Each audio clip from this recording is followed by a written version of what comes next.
Дата проведения диалога с народом главы Ингушетии известна. Когда начнется прием вопросов, расскажем в выпуске. В Махда собрались более 2000 верующих со всей республики, и не только. Среди них и почетные гости. Тысячи гостей и море положительных эмоций. В Насыркорте состоялся настоящий мусульманский праздник, шатер Рамадана и вечер нашидов. Без выходных будем принимать документы, чтобы, как говорится, ни одного паломника не оставить без внимания. Хадж 2018. Как идет подготовка к паломничеству? Сюжет нашего корреспондента.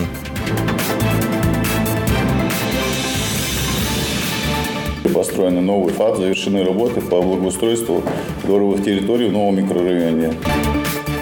Что сделано, а что еще предстоит? О развитии Назрановского района говорили на совещании в Назране.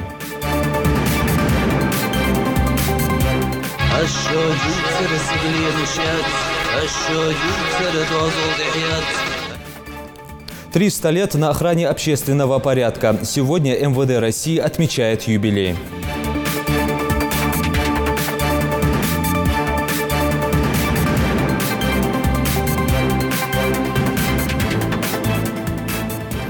На канале Ингушетия Новости 24. Добрый вечер. Подготовку к очередному диалогу с народом обсудил Юнусбек Евкуров накануне в Магасе. Он пройдет 26 июня. В этом году помимо трансляции по республиканским телеканалам программу в прямом эфире можно будет посмотреть на центральных площадях Магаса и Назрани, где установлены специальные экраны. Прием вопросов начнется с 11 июня. На встрече также говорили о результатах рассмотрения обращений, поступивших в рамках предыдущей телепередачи «Диалог с народом». Тогда поступило более 400 обращений. Из них положительно рассмотренных обращений 76. По остальным даны соответствующие разъяснения. Глава республики дал ряд поручений. В частности, Юнусбек Евкуров подчеркнул, что каждое обращение должно быть тщательно проверено и выявлены должностные лица, которые проигнорировали обозначенную проблему ранее. Более 2000 гостей со всей страны собрало одно из главных событий священного месяца в регионе шатер Рамадана Мехкмардастер. Мероприятие приурочили к 26-летию Ингушетии. В рамках республиканского разговения вот уже 3-й раз в Ингушетии проходит и акция «Вечер нашидов». В летнем амфитеатре Насыркорта выступили известные исполнители. Репортаж Зелимхана Калоева.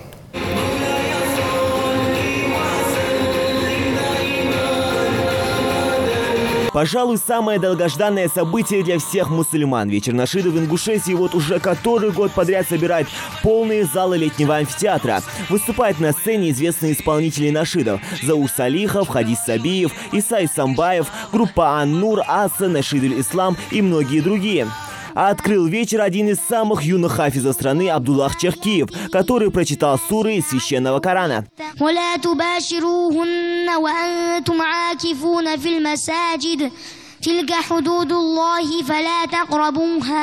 Ко дню Ингушетии регион посетили почетные гости со всей России. Муфти из Кабардино-Балкарии, Карачаево-Черкесии, Северной Осетии, Ставропольского края, Калмыкии, Волгоградской и Саратовской областей, а также муфти Адыгеи и Краснодарского края. Приехал в республику и министр по нацполитике Чеченской республики Джамбулат Умаров.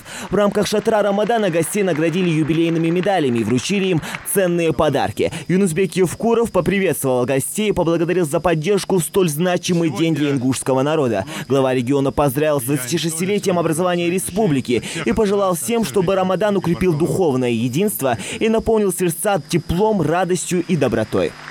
Подходит к концу самый святой, красивый, именно Всевышним выделенный месяц Рамадан. Месяц, который говорит нам, что нужно делать много-много добрых дел. Мы во все времена, проводя мероприятия, всегда говорили: торопитесь творить добро. И давайте вместе сегодня проведем Мардастер, а в целом, чтобы все понимали наш ифтар. Спасибо всем огромное. Мира, добра и процветания нам. Дорогие братья и сестры, позвольте мне приветствовать вас словами Священного Корана. Ассаламу алейкум ва рахматуллахи та'аля ва баракатух. и поблагодарить за оказанную честь.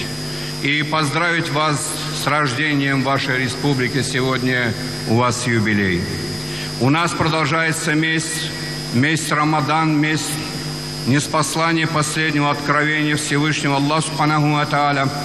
Месяц блага и милости. Именно в поисках блага, в поисках милости, в поисках единения, установления, укрепления братских отношений, в том числе находятся здесь гости, которые приехали из разных регионов Российской Федерации. В Ингушетию мы постоянно приезжаем. Здесь нам очень приятно находиться, потому что народ очень дружелюбный народ. Поэтому огромное вам спасибо, Юнусбек Маматеревич. После награждения и поздравлений исполнители вновь погружают амфитеатр в особую атмосферу праздника.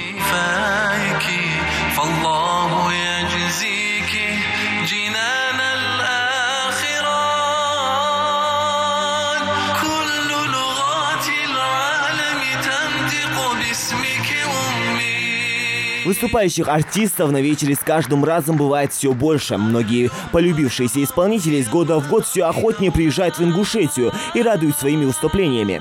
Исполняю нашид, и я выбрал слово «мама», и на ингушском языке тоже будет это «нана», мне как подсказали. И вот «нана» тоже я специально вот это исполнил, так как мы не первый год сюда приезжаем, мы каждый год, почти можно сказать, последние годы мы приезжаем, исполняем нашиды. Хотелось бы всех поздравить с этим месяцем Рамадан. Пусть Всевышний Аллах примет наши благие деяния. Весила вач Аллах дайла харман хибут бахан дулушой дайк алдойл вайшадр ши.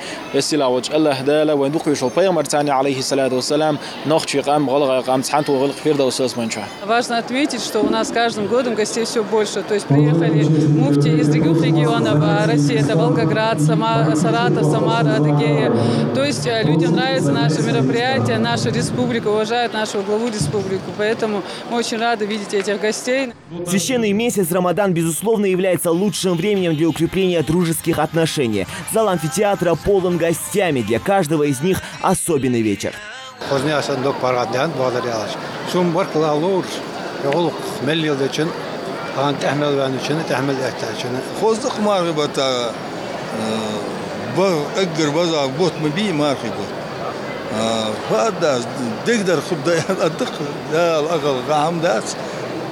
ناخا صغر ناخ سفر الدالر ده مار خوابز بناخ شيء كثير دوخا خب مار خوابز خلص إيش عمار ذكرش سوسي حبينو ناخا برتو ناخ برجو. Впрочем, вечер только в самом разгаре. Солнце почти скрылось за горизонтом. На начало масштабного общереспубликанского мероприятия Мехка Марха Дастер все готово. 100 шатров для совершения разговения с накрытыми столами ждут своих гостей, которые, впрочем, уже активно собираются. Подготовлены места для ритуального омовения и совершения коллективного намаза. В работе задействованы волонтеры, которые в месяц Рамадан трудятся, не покладая рук.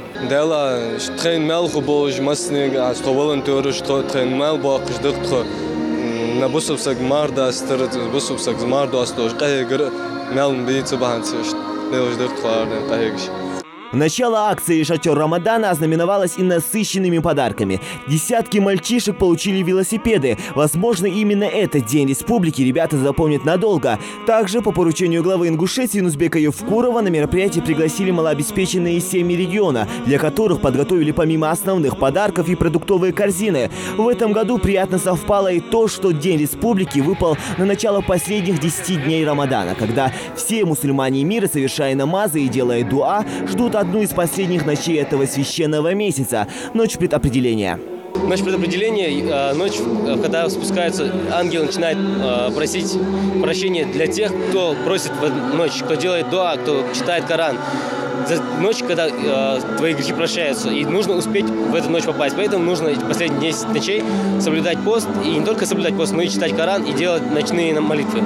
Меню, как и говорилось, для всех одинаковое, вне зависимости от социального статуса. Пост, как известно, помогает мусульманину контролировать негативные эмоции, такие как гнев, ненависть и жадность.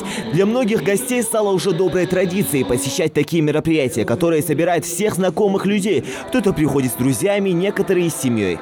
На самом деле встретил очень много людей, товарищей даже моих, которые я уже не видел, порядка год-два. И сегодня, когда мы здесь встретились, нам было очень приятно, мы общались, разговаривали. Я пришла сюда с семьей, с друзьями, и очень приятно, что у нас есть такого рода мероприятия. Тут очень атмосферно, ребята стараются, накрывают столы, нашиды очень замечательные, можно послушать, все здорово. Азан звучит, и верующие во главе с Юнусбеком Евкуровым, муфтиями и гостями, в числе которых и Хабиб Нурмагомедов, после разговения финиками и водой приступают к совершению коллективной молитвы.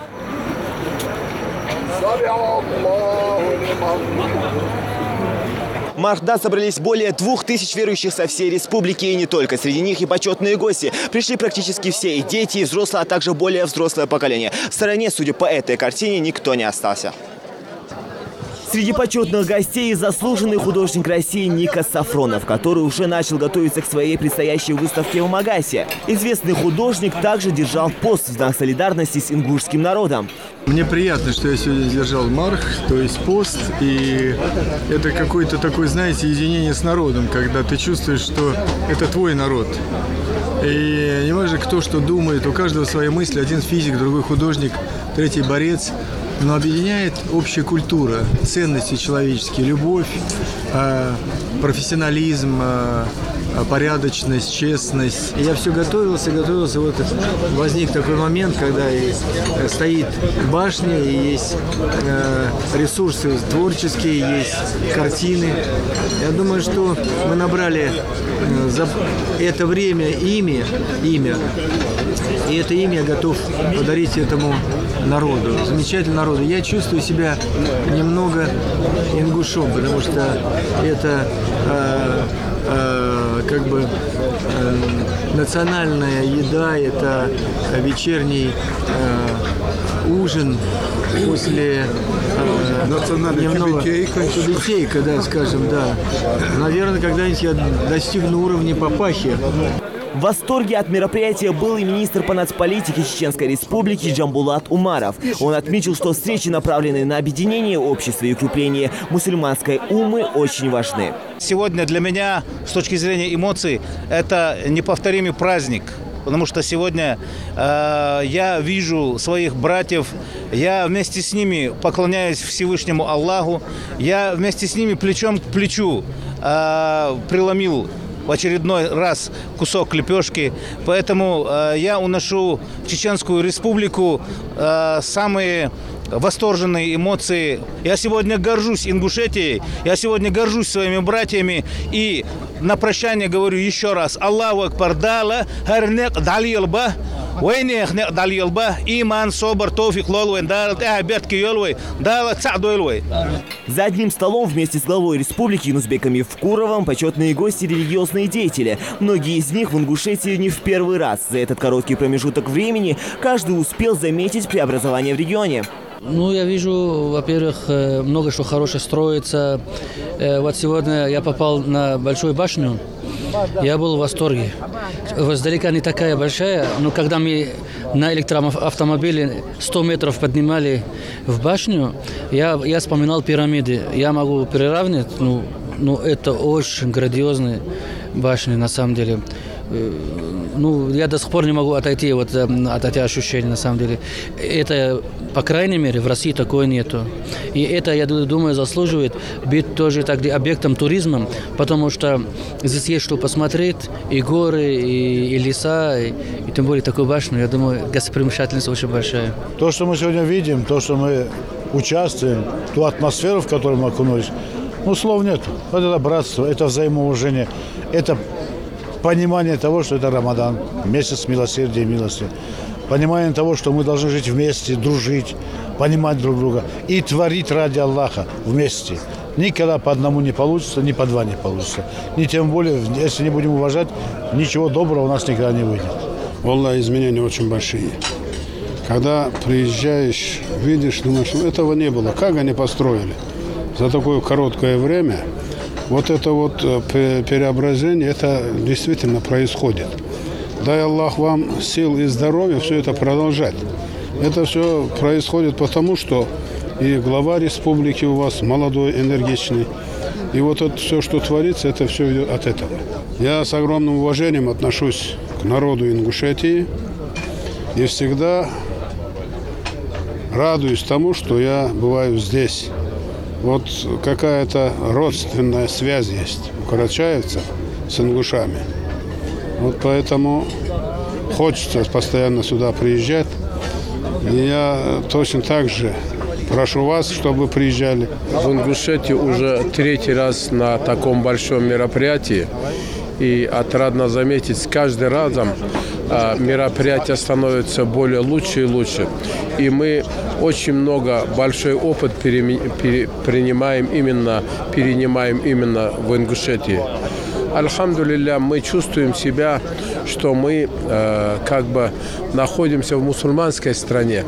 И Ставропольскому краю можно много научиться в братской Ингушетии. Во-первых, я хочу поздравить с днем рождения республики вашей, поздравить с священным Рамаданом. Это месяц, который объединяет людей, месяц, который способствует тому, чтобы человек больше двигался и больше делал деяний хороших, потому что, в принципе, мы для этого и постимся.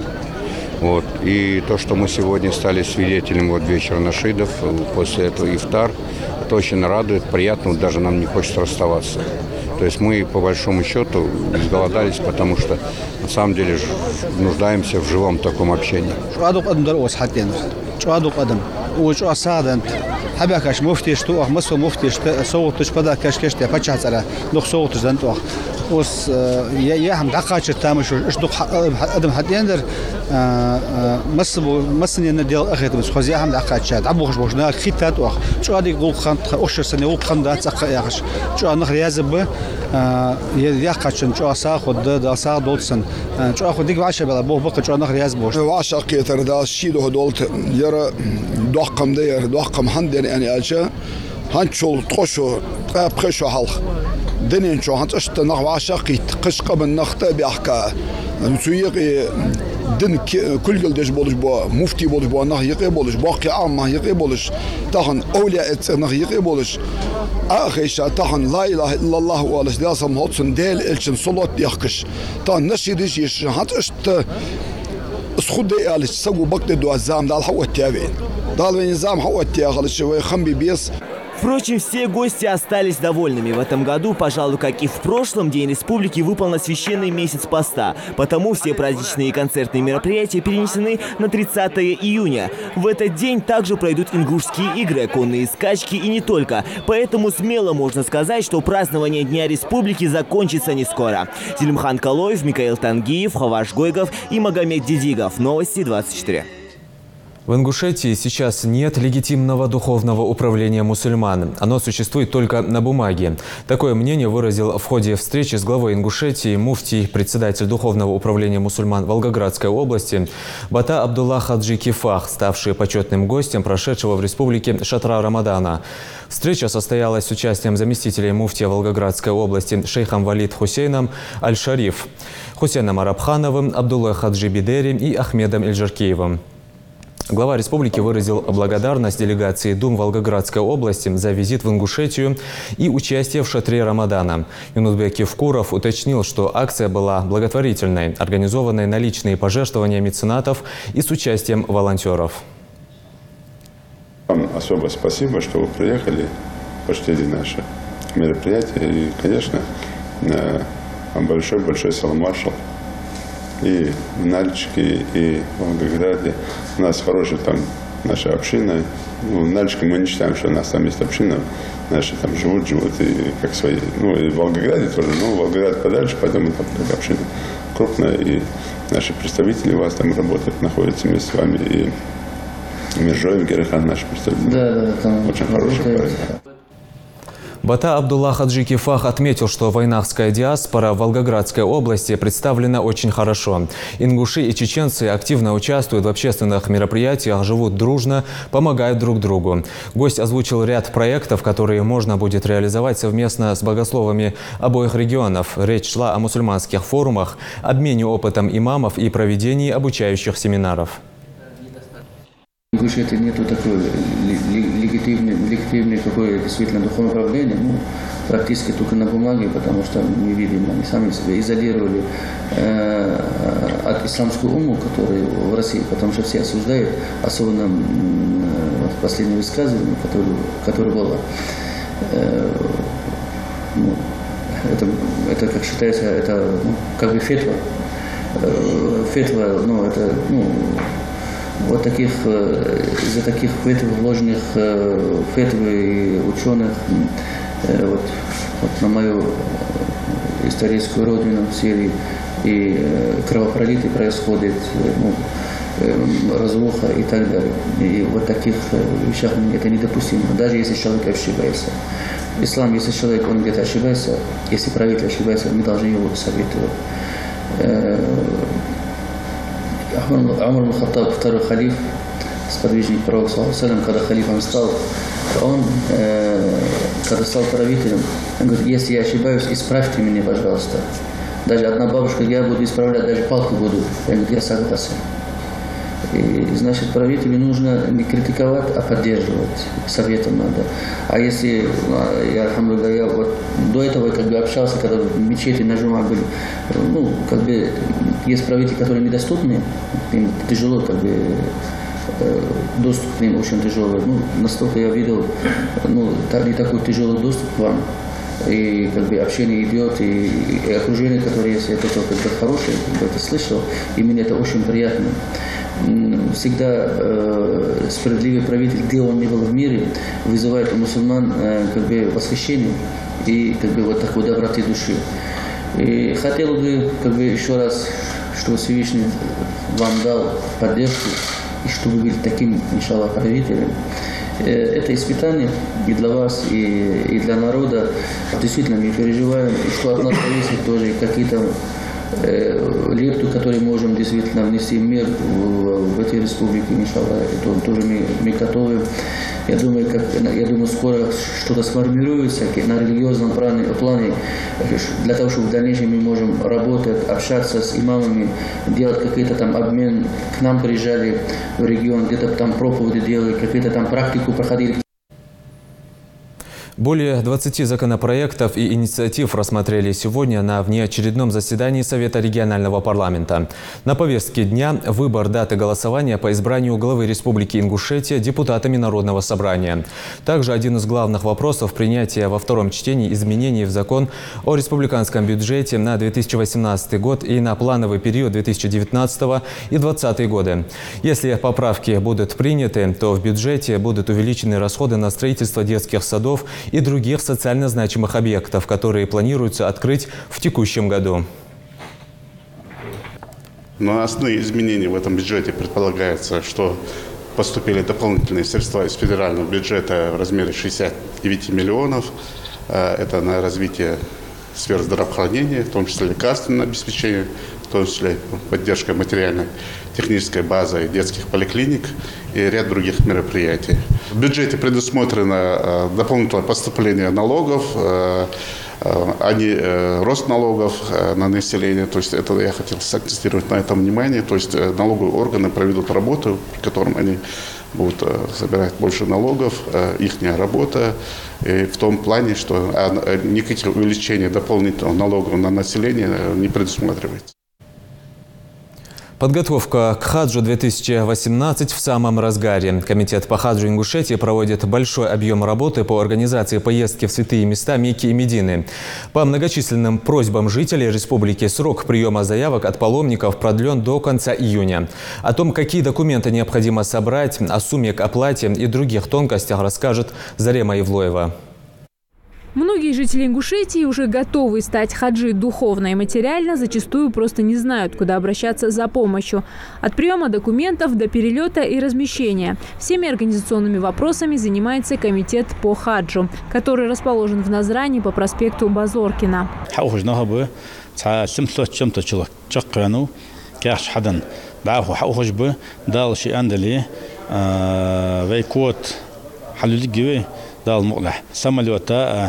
программе ютер компании договор подписать, да, на дабок кичолжи, вылет 8, 9, 10 штуки, согласованы.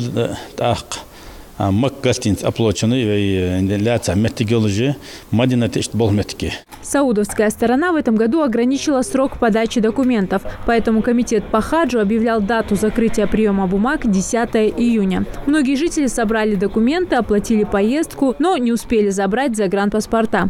Поэтому срок приема документов для паломников продлили до 30 июня. Надеемся, что вот эти оставшее время мы, как говорится, с пользой для нашего паломника используем. И, значит, как и до этого мы субботние, воскресные дни без выходных будем принимать документы, чтобы, как говорится, ни одного паломника не оставить без внимания. Стоимость поездки ингушским паломникам обойдется в $3100. Оплату необходимо производить в Россельхозбанке. В эту сумму входит перелет туда и обратно, проживание и транспортное обслуживание внутри страны. Представители комитета по хаджу заранее отправятся в Королевство Саудовская Аравия, чтобы для каждого паломника эта долгожданная поездка прошла максимально комфортно.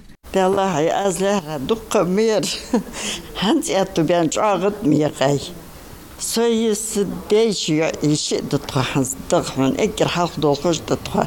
Цул аташчык бен кертиш паспорт хайцер атхалыр кертишчик дахыр атхалыр.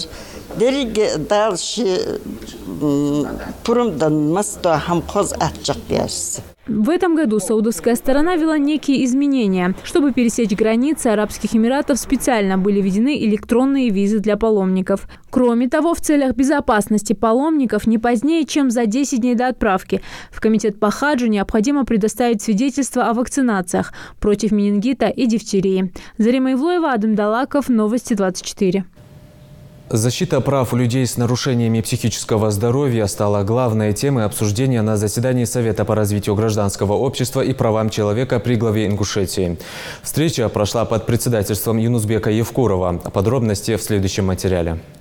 По данным регионального Минздрава, в республике наблюдается увеличение больных по сравнению с 2015 годом на 13%.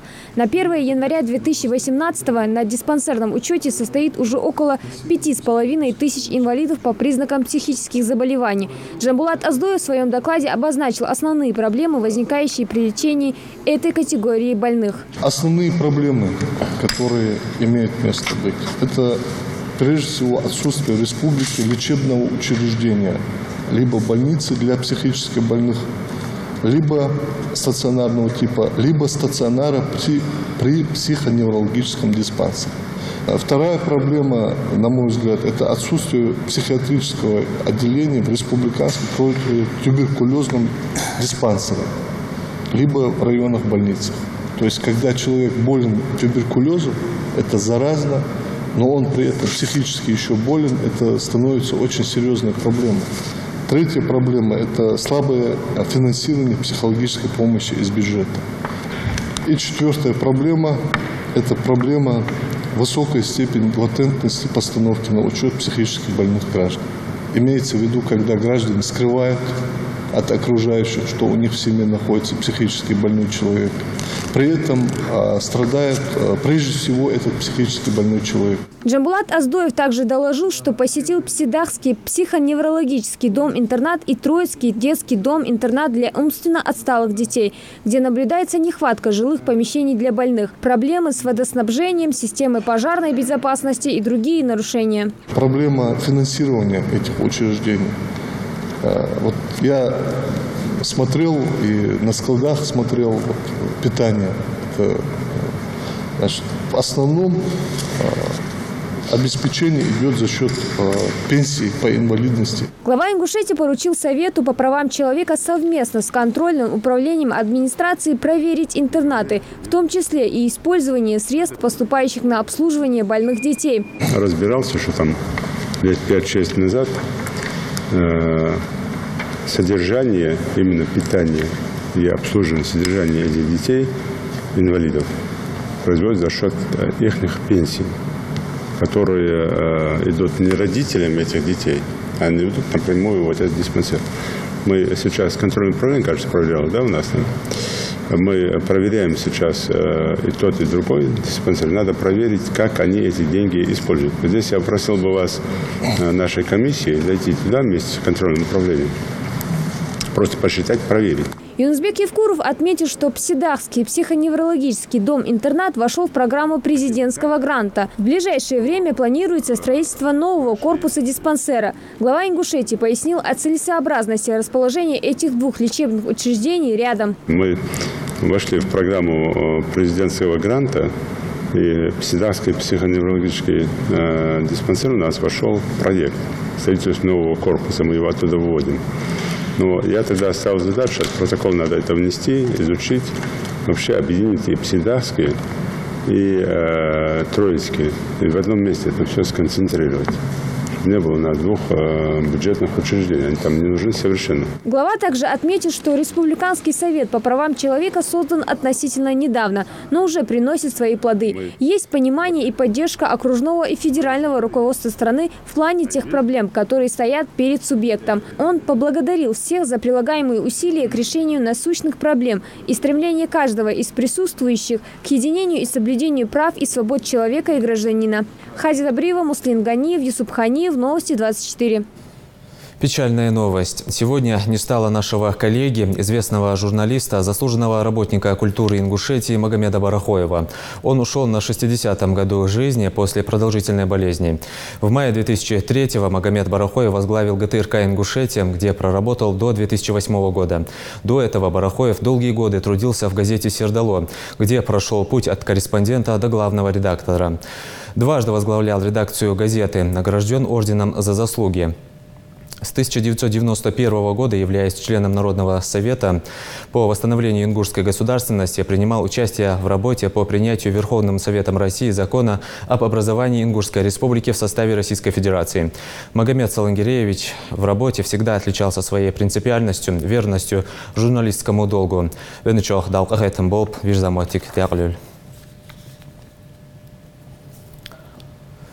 По всей стране стартовала 6-дневная рабочая неделя. В связи с тем, что 12 июня отмечается День России, который, согласно Трудовому кодексу, является нерабочим праздничным днем. В этом году он выпал на вторник. Для рационального использования работниками выходных и рабочих дней российское правительство перенесло выходной день с субботы, 9 июня, на понедельник. В связи с этим для тех, кто трудится по 5-дневной рабочей неделе, это будет 6-дневной, с рабочей субботой, сокращенной на 1 час. Затем граждан ждут 3-дневные выходные с 10 по 12 июня. Сейчас прервемся на короткую рекламу и далее в выпуске.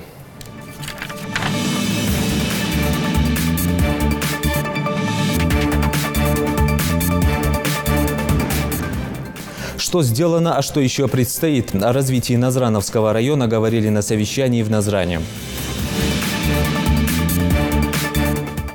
300 лет на охране общественного порядка. Сегодня МВД России отмечает юбилей.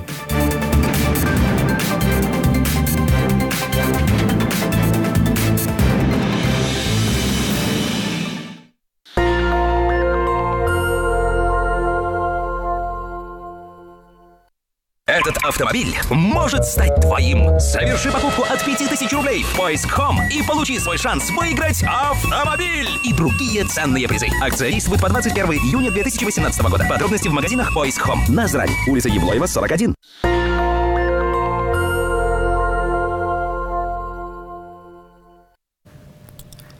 Продолжаем выпуск. Более 830 миллионов рублей вложено за последний год в развитие Назрановского района за счет внебюджетных инвестиций, благодаря чему удалось решить ряд проблем. Об итогах социально-экономического развития района за 2017 год говорили сегодня на совещании в районной администрации под председательством вице-премьера республики Игоря Храновского. Амина Бокова с подробностями. Сохранение социальной стабильности, повышение качества жизни населения и развитие и поддержка малого и среднего бизнеса.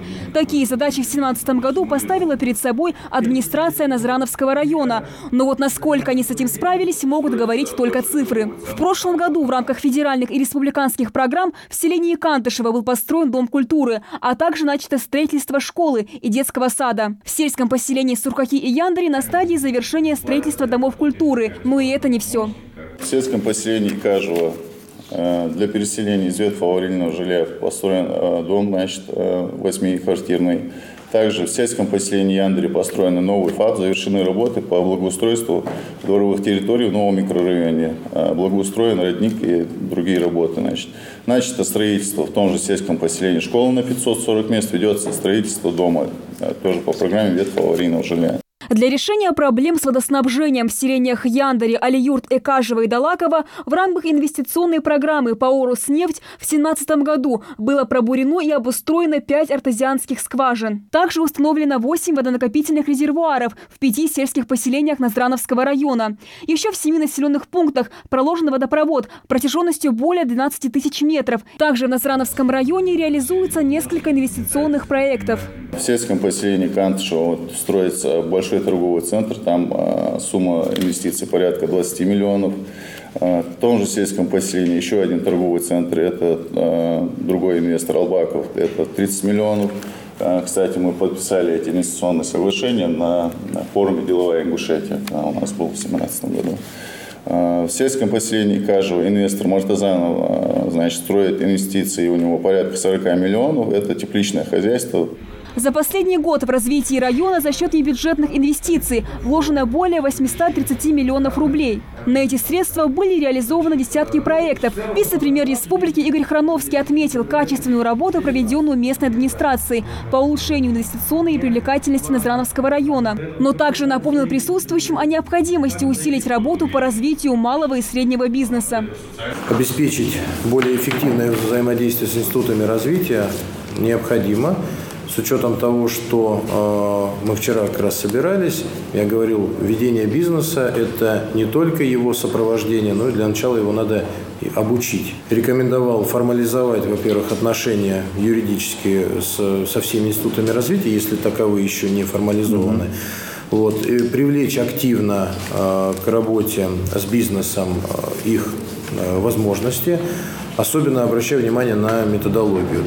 В свою очередь, директор бизнес-инкубатора рассказал об условиях, которые созданы ими для поддержки начинающих предпринимателей, в том числе предоставлении на льготных условиях помещений, оборудованных оргтехникой и мебелью. Игорь Храновский напомнил, что в первую очередь необходимо помогать перспективным предпринимателям, презентовать свои проекты на различных форумах, как республиканских, так и международных. В прошлом году там проявил интерес наш шоколадный мастер. И, собственно, уже у Дмитрия Анатольевича я лично этот ящик ему дарил, то есть на золотой осени 2017. Соответственно, если продукция отвечает соответствующему качеству, соответствующей упаковке, таких на контроль, на отдельные предложения. Министр экономического развития региона Умалат Аршхоев обратил внимание присутствующих к проблеме теневой занятости населения. Согласно статистике, количество россиян, получающих зарплату в конвертах, с каждым годом только растет. По мнению Умалата Таршхоева, на Северном Кавказе эта проблема стоит особенно остро, и необходимо усилить работу по выявлению и легализации неформально занятых жителей республики. То, что мы сейчас делаем, мы их выявляем, заставляем регистрироваться. Но я думаю, гораздо эффективнее было бы, если бы мы придумали какой-то механизм, чтобы тех людей, кто нелегально занимается трудовой деятельностью, чтобы их заинтересовать выйти из тени и начать легально работать. По итогам совещания вице-премьер дал поручение доработать все озвученные предложения и уже через 2 недели в более расширенном составе обсудить результаты работы. Амина Бокова, Рахман Суров, Новости 24. Ежегодно 5 июня отмечается профессиональный праздник всех российских защитников природы, специалистов по охране окружающей среды, общественных деятелей и экологов-активистов. Праздник российских экологов совпал с главной международной экологической датой, и теперь целый ряд акций и мероприятий, призывающих защитить природную среду планеты, проходят одновременно и в России, и во всем мире. День эколога в России – праздник молодой. Его основателем стал президент Владимир Путин, подписавший в 2007 году соответствующий указ.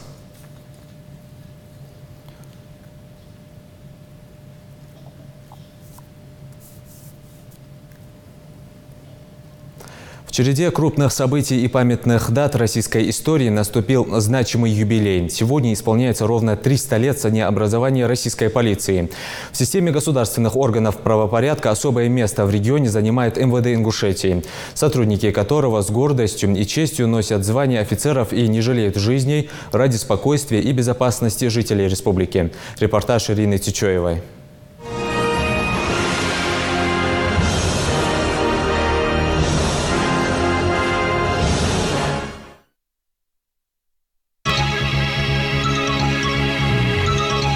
Редкие кадры. 1993 год. Создание первой патрульно-постовой службы Ингушетии. Новые республики в те годы органы правопорядка были просто необходимы. Энтузиазм и желание пригодиться родной Ингушетии было выше. Плохие условия, кабинеты в основном располагались в вагончиках. Теперь обо всем этом Ахмед Тамбиев вспоминает с улыбкой. Подполковник признается, порой приходилось ночевать на морозе. Техническое обеспечение также было, можно сказать, на нулевом уровне.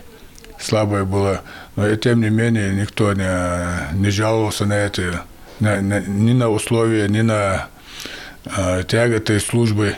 Люди шли, зная, что будет трудно, и что республика становится со временем, все это изменится в лучшую сторону. И мы увидим, что это действительно за эти 25 лет изменилось намного лучше. У нас такое здание сегодня. Мы раньше ютились в вагончиках. Сложная обстановка в регионе в разные периоды, потеря боевых товарищей. Несмотря на все тяготы службы, сотрудники не поменяли свои погоны. И, как отмечают, сотрудники, как правило, не уходят. Их работа по-своему интересная. Помимо ужесточения штрафов и мер наказания за нарушение правил дорожного движения, сотрудниками ГАИ проводится немало профилактических мероприятий. Само празднование, работу сотрудников мы в этот день. Мы делали первый день сюжета. Давай тоже организуем сюжет, именно вот где будут празднования, основные мероприятия проходить. Работу сотрудников поснимать и тоже где-то потом. Хорошо. Пока хозяйки готовят праздничное меню на Мархаж, в ГАИ тоже по-своему готовится к празднику. Только вместо блюд меры контроля за движением. Руководит госавтоинспекцией Валерий Ладыгин совсем недавно, но уже успел заслужить уважение коллег. Сегодня утро у нас началось с развода, на котором я зачитал поздравления от министра внутренних дел Российской Федерации, генерала полиции Колокольцева. Поздравил сотрудников, нацелили, сами себе нарезали задачи, которые будем выполнять в ближайшее время. Ну вот. А что хочется пожелать сотрудникам или гражданам? Гражданам безопасной езды, а сотрудникам добросовестно нести службу.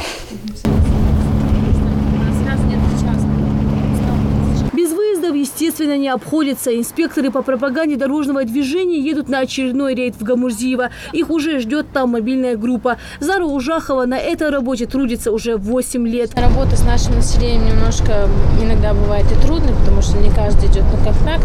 Но каждому человеку мы находим свой определенный подход, потому что не все сразу воспринимают то, что мы хотим им объяснить. И стараемся в более спокойной форме донести до человека, что соблюдение правил – это первоочередно, если мы управляем транспортным средством или являемся пешеходами. Взвод быстрого реагирования работает на очередном участке. Благодаря особому графику сотрудников недавно поменяли форму, но сохранили главную символику. Мы проводим плановые рейдовые мероприятия для выявления таких правонарушений, которые способствуют аварийной ситуации в республике. Большинство бывают такие нарушения, как выезд на встречную полосу, скорость. А так мы еще выявляем такие нарушения, как заведомо подложные номера, без госномеров. ГАИ, вот все эти структуры нам обязательно нужны. Без них нельзя никак. Один умный, второй подчиняется, третий не подчиняется правилу. Без них нельзя никак. Они нам очень нужны. Поздравлять Дуакана, чтобы они нам верно служили. Сегодня уже видим, что наше население более чем прислушивается к словам госавтоинспекции. Мы начинаем соблюдать правила дорожного движения. Это нас радует, потому что наша работа не проходит пустую. Все-таки мы идем к тому, что у нас будет порядка больше. Но, к сожалению, есть категории, которые все-таки не соблюдают правила дорожного движения. Но до них, скорее всего, тоже до их сознания дойдет. За пару часов рейда сотрудники взвода уже успели снять несколько тонировок, оштрафовать и составить протоколы. Здесь они пробудут недолго. В городе немало оживленных участков. Внимание! Внимание! Всем постам мобильным группам!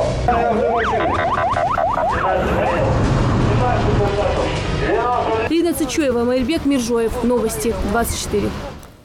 Вступили в силу поправки в Гражданский и Воздушные кодексы Российской Федерации, позволяющие авиакомпаниям составлять черные списки пассажиров и отказывать авиадебоширам в полете. С инициативой их введения выступила компания «Аэрофлот». Основанием для внесения в такой список является невыполнение распоряжений командира воздушного судна, хулиганство на борту и совершение действий, угрожающих безопасности самолета. Однако, как в любых правилах, в кодексах есть свои исключения. Компания не сможет отказать дебоширу в перелете, если на маршруте нет другой авиакомпании, либо до пункта назначения можно добраться только самолетом, а также в тех случаях, когда пассажир отправляется на лечение, похороны или сопровождает лиц с ограниченными возможностями здоровья. В Ингушетии стартовала акция «Подари книгу». Пункт сбора открыт в мемориальном комплексе жертвам репрессий. Цель мероприятия – расширить фонды школьных библиотек пригородного района, помогая тем самым семьям с детьми, находящимся в трудной ситуации. В список книг входит литература, желательно изданная не раньше 2013 года. Можно принести книги современных писателей и классиков, зарубежных и отечественных авторов. Акция продлится до 1 сентября этого года. Затем собранные книги будут переданы в школы населенных пунктов пригородного района. На этом наш выпуск завершен. Оставайтесь на канале Ингушетия.